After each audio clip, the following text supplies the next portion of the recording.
There are times where you come to church and you want to sow a big seed.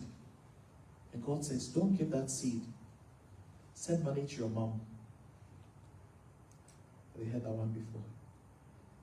You're about to give a good offering in church and God reminds you of your parents and how you have to honor them. You're like, God, I want to give this good offering. And you're like, God, why don't you want the offering? We must recognize that when it comes to the wisdom of this world, it's opposite to the wisdom of God. It says the wisdom which comes from above is first pure. It's pure.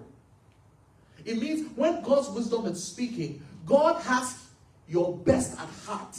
Have you been there when people tried to give you counsel and they were doing it for their own good? They wanted to set themselves up.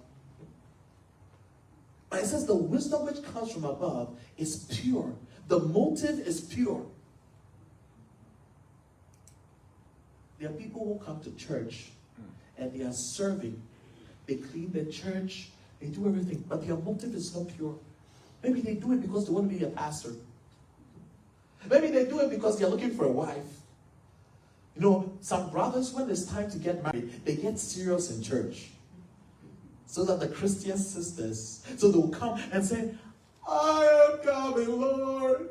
In this day of Facebook and TikTok and Twitter, if you are really an ambassador for Christ, I know you have your own opinion, but keep it to yourself. Because you're supposed to speak for your kingdom. And when our kingdom speaks, it brings peace. It doesn't promote division. So the Christian must become circumspect in releasing words because his words must bring peace. It must not engulf in the fire, it must settle it down. It's full of good fruits. It's not partial. Oh, and it's sincere. Time will not allow me. The next one. 1 Corinthians 1:24. As I wrap up. The wisdom of God is the man Jesus. Wisdom is embodied in the person of Jesus. So every time you interact with Jesus, you interact with wisdom.